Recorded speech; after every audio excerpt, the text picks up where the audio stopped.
Civil rights movement in Nashville, Tennessee, and we're talking to Professor Gloria McKissack. And of course, Professor McKissack, we promised that we'd give you an opportunity to talk about some of the most notable characters that you might have met during the civil rights movement here in Nashville. And I think that you indicated that you knew both Dr. King and his wife. Why don't you talk about those individuals and how you met them within the range of the civil rights movement?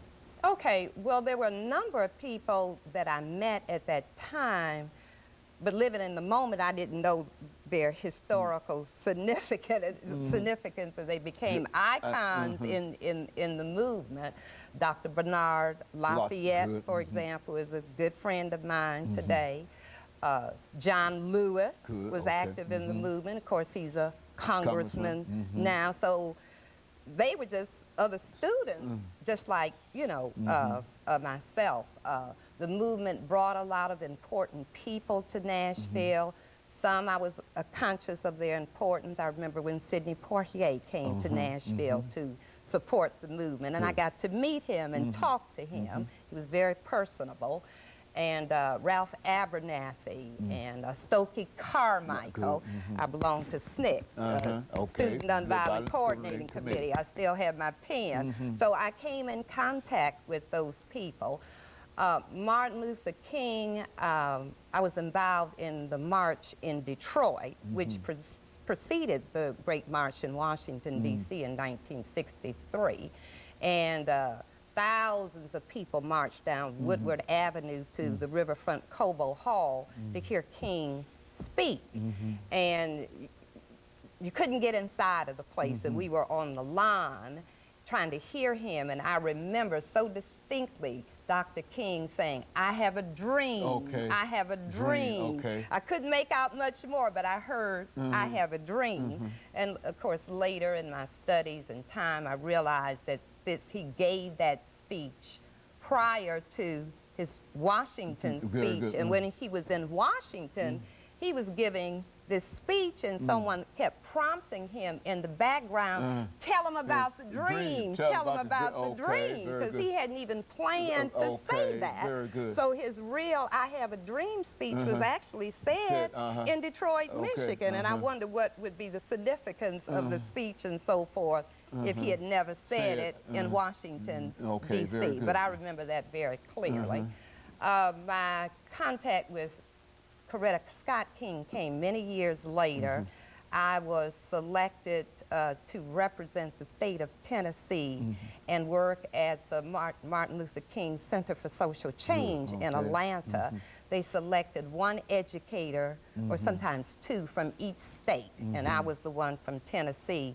And I worked with Mrs. King and his sister, Christina King, and others to develop a national curriculum guide based on his strategies and his philosophy for nonviolence. So I had close contact with her. I remember when she came in the room, and we were in her board room, and she walked in there, and it was just like an angel had appeared. She just had such a charismatic, she's just a beautiful woman. And so I worked on that curriculum guide there, and went back several times to develop that guide. So Dr. Lewis Baldwin, of course you know Dr. Baldwin, mentioned this curriculum, I think, on a number of occasions when we had him on the show. And so you actually participated in helping to build this civil rights kind of curriculum that Dr. King, that I think was pushed all across the nation. Yes, it was a national curriculum, and when I came back to Nashville, I used to give workshops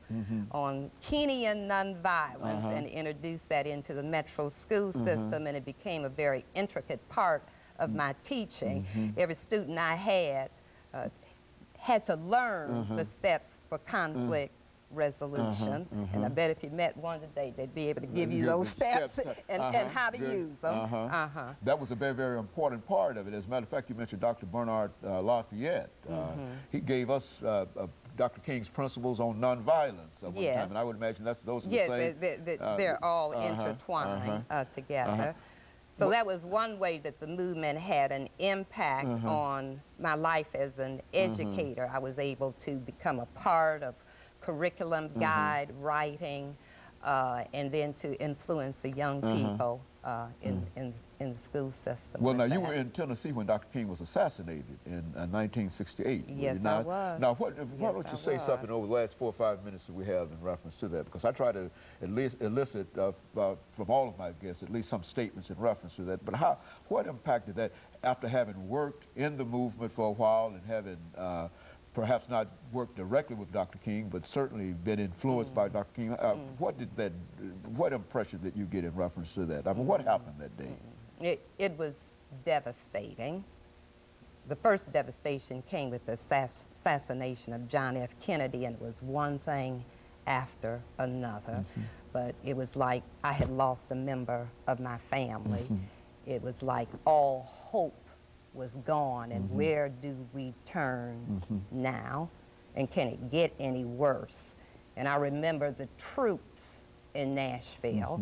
I was living in College Hill at the time, had a little apartment up there, and I had to catch the bus to Jefferson Street to get from work home, and they would not carry us beyond Fisk University. So that's a long walk from Fisk to College Hill. To College Hill. And when I finally reached the TSU campus there at John Merritt Boulevard, they had barricades up, and the troops were there, and I just remember how angry I was, and I said, I've got to cross over. I said, I'm going home, but they thought the students would, you know, break into violence and, you know, have riots, and there were riots and things that occurred across the country, but Nashville remained relatively calm and in mourning. It was a sad